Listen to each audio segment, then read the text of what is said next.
dabbling, which is what I've done in many ways in many different media, is what I like to do. I'll take from this and take from that and do this and play with this, but don't say I am a. Okay.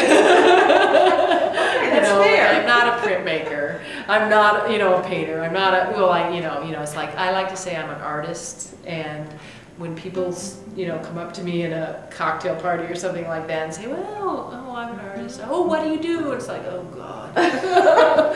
Let me count the ways, It's like, well, is it figurative or, it's like, oh. So it's like, actually on that leave, and I was doing a lot of painting.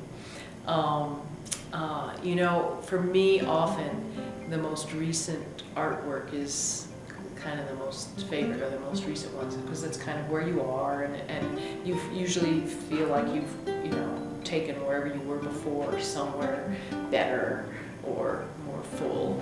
And I can remember there was a friend of mine who came to visit and was looking around, and she said, I'd like that one, I'd like to buy that one. And it was my most recent one, and I thought, well, the money's good, take it. But partially, mostly, in a situation like that, it would have been that I would have liked to have had it around to keep having a dialogue about, to inform myself about where I was heading, or something that I might want to be working on. And no matter what kind of reproduction you make, it just isn't going to do it. It's not the same from a painting. In that case, it's like,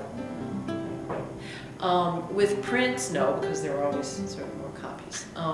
And with the witness posts, it was like an exercise in being able to let go.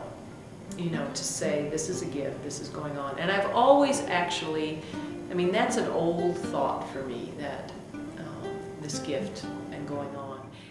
And, I'm used to the fact that I might make a piece of art and have a complete understanding of a story, say for instance, that's in it that no one else will get. I will hear other stories from other people when they see it. So I'm used to that experience of saying, well, this was for me the experience, and the little stories I told myself, or the reasons that I put this square up in this corner and this person down in the right corner. I have all my reasons, and I have all that figured out, and nobody else really will know that. And I have the experience of thinking, there's a certain amount I really want people to get. And so if it doesn't, then I need to work better on the next one. But mostly it's that it goes off into the world and it has its own life. But there is an intention or a feel or an ambiance that you create when you make a certain kind of artwork or another, and that goes with the people. People are reacting to something subliminal or not so subliminal. The artwork that I think, the artwork that's the richest, is artwork that gives and gives and gives and gives and gives.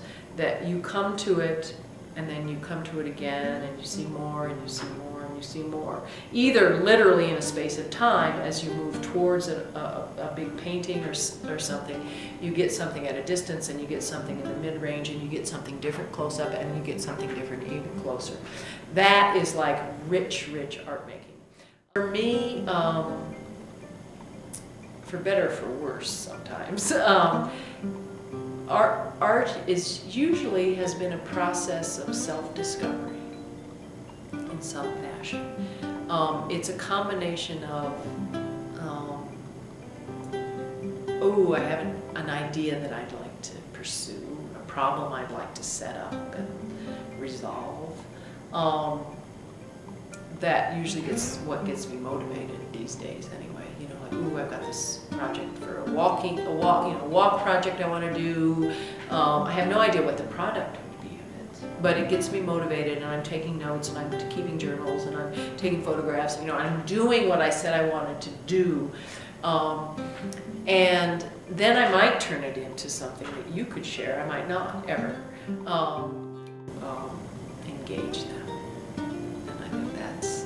When you give more than people expect, and let them know it in some fashion. I think that's another really important, successful thing about a piece of artwork. If it's like, wow, you're giving me this?